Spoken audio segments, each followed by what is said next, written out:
जय हिंद दोस्तों। देखिए सवाल दिया हुआ है कि दो आदमी एक दीवार को क्रमशः 9 तथा 10 घंटे में बना सकते हैं, लेकिन जब वह दोनों साथ काम करते हैं तो 10 ईंटें प्रति घंटा कम लगाते हैं और दीवार को 5 घंटे में बना देते हैं। तो दीवार बनाने में कुल ईंटों की संख्या क्या होगी। तो गाइस ये टाइम और वर्क का एक सवाल है, काफ़ी इंटरेस्टिंग सवाल है। ऐसे सवाल अक्सर एसएससी के एग्जामों में पूछे जाते हैं। ये एकदम रिपीटेड मैं सवाल लेकर के आया हूँ, ये कई एग्जामों में पूछे गए हैं। तो गाइस मैं आप लोगों को बता दूँ, टाइम और वर्क में काफ़ी आसान तरीके से आप लोग लगा सकते हैं इसे। और देखिए इसमें ईंटों की संख्या पूछा हुआ है, तो सबसे पहले देखिए दो आदमी दिया हुआ है कि उसका मतलब कि जो आदमी दीवार को कार्य क्रमशः 9 घंटे और 10 घंटे में बना सकते हैं। तो दो आदमी हम लोग ए और बी मान लेते हैं।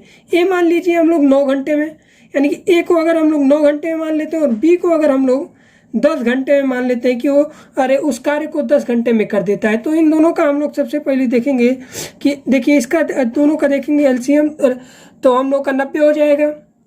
अब देखिए यहाँ पर क्या हो जाएगा, इस 9 दाम 10 से हो जाएगा और यहाँ पर 10 9 हो जाएगा, यानी कि इसको एक यूनिट हम लोग मान सकते हैं।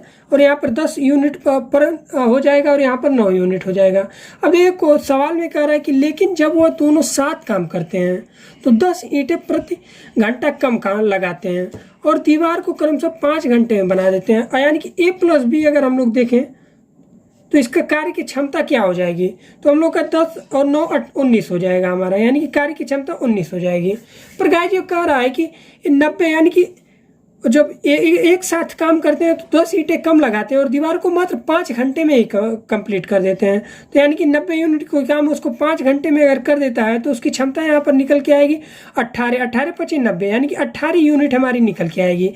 यानी कि इन दोनों का हमारा 18 यूनिट हो जाएगा। देखिए यहाँ पर हम लोग देखते हैं तो 18 यूनिट हमारा हो जाएगा। आप देखिए यहाँ पर डिफरेंट कितना दिखा रहा है, 1, पर क्वेश्चन में कह रहा है कि उन दोनों को 10 ईंटें कम लगाते हैं, यानी कि यहाँ पर 1 का अंतर है, पर यहाँ पर वो कह रहा है कि 10 ईंटों का अंतर है, यानी कि 1 10 को रिप्रेजेंट कर रहा है।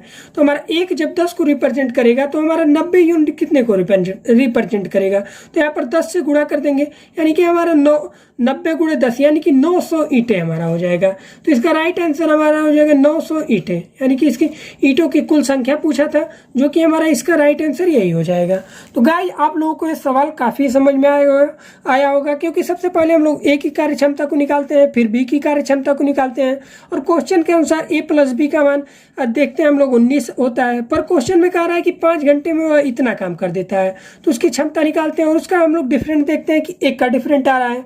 पर क्वेश्चन में कह रहा है कि उसका जो डिफरेंट है, यानी कि उसका अंतर 10 ईंटों का आ रहा है, यानी कि 10 ईंटें कम लगा रहा है। तो हम लोग यहाँ पर 1 यूनिट का वैल्यू निकालेंगे और फिर टोटल यूनिट में हम लोग उसका गुणा कर देंगे, जो कि हमारा उसके बाद हमारा 900 ईंटें निकल के चला आएगा। तो गाइस यही था हमारा इस क्वेश्चन का आंसर।